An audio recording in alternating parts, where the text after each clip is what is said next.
Hello everyone. Today Ashik and me are going to talk about the topic of healthcare databases.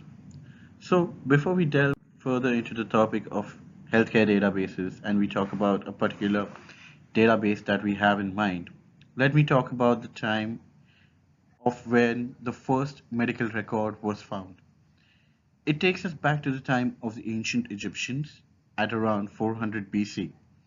And interestingly, this medical record that was found out at an archaeological site had no information about the patient. The only information that it had was about how the medicine was prepared to treat a particular disease. This medical record also was a tracker for the doctors in order to track the progress for in the field of medicine. The picture that is shown on this slide is actually the archaeological document found of the ancient Egyptian medicine, and it includes the diagnosis and treatment of the injuries. Now let's fast forward to the 19th century.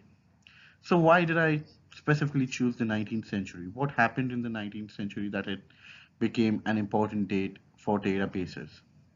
So in the 19th century, it was the first time that an patient information was included in a medical record. And why did this happen? There were two main factors of it. The first one was emergence of modern hospitals, and the second one was due to an increase in students taking up medical education. Due to the emergence of modern hospitals, it made it important for the standardization of medical records. And due to more students taking up medicine, it became of utmost importance for hospitals to provide data to the colleges so that the students could analyze them and use them to study. Presently, we all use electronic health records for medical purposes. So these electronic health records are based on a database system that is very important to maintain in the background of these applications. The UI that is displayed on the screen is of the electronic medical record system, the EMR system. It is actually an open source system that is used by doctors to record personal information, medical history, and a list of diagnoses for the patient. It also keeps a track of the different visits that the patient had. What all places did the patient visit the doctor?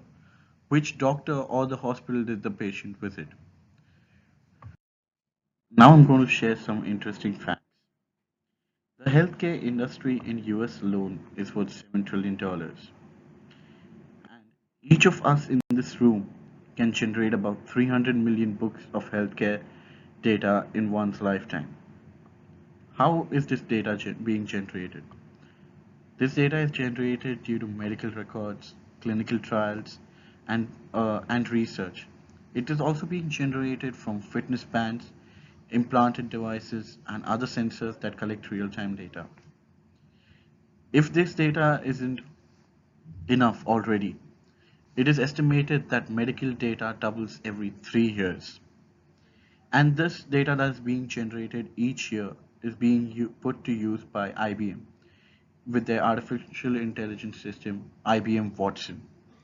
IBM Watson has been used in oncology clinics throughout the US for many years, and it is being used for analysis and for provision of the best treatment plans for patients battling cancer.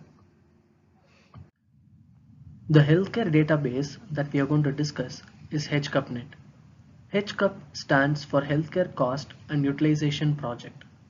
It is a family of healthcare databases comprising the largest collection of nationwide and state-specific longitudinal hospital care data in the United States and software tools developed through a federal state industry partnership. HCUP databases are derived from administrative data and contain encounter-level clinical and non-clinical information including all listed diagnoses and procedures, discharge status, patient demographics, and charges is for all patients regardless of payer beginning in 1998. These databases are based on data collection efforts of organizations in participating states that maintain statewide data systems and enable research on a broad range of health policy issues, including cost and quality of health services, medical practice patterns, access to healthcare programs, and outcome of treatments at the national, state, and local market levels. HCUPNet is a free online query system based on data from HCUP. It provides access to health statistics and information on hospital stays at the national, regional, and state level. So how exactly does HCUP work? These are the following steps that actually happens in the HCUP net database analysis. The first step is it finds out what kind of data the user is looking for. It then goes into more granularity and asks the information or whether the information the user wants is for a specific diagnosis or a procedure. After all this information is found out, there's the creation of the analysis that is done by the database. Once the analysis is done, you can view and update data results in real time. One of the examples is that if the patient first selects about finding out the information he or she wants for the number of patients that were hospitalized in 2016 before filtering, it finds that out first, and then he wishes to see the number of hospitalizations in 2017. So just by changing the options, the entire data changes and the user can see the results in real time. One more thing is that the user can view results in detailed graph formats. And that data, the filtered data that the user has found out, can be exported on the computer of the user for future use. This is a screenshot of a query performed on HCUP database. It shows outcomes by patient and hospital characteristics. HCUPNet is based on aggregated statistics to speed data transfer and protect patient confidentiality. So this is an example of another query that was performed on the HCUP database. It is in the graph format. It is a query which shows the data between 1993 and 2006, showing the total number of hospitalizations related to pressure ulcers. And just from a look at it from the gray and the blue line graphs, it can be seen that there was an increase. And the HCUPNet also finds out that by how much was that increase. And it shows that that increase was by nearly 80%.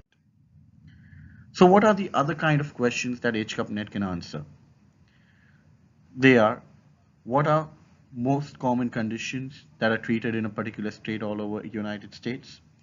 What are the most common conditions and the procedures? What is the percentage of insured and uninsured hospitalizations? What types of hospitals are treating what kinds of patients? And what types of patients are seen in the emergency department, which then later got admitted to the hospital? These are some of the references that we used to form the presentation. Thank you.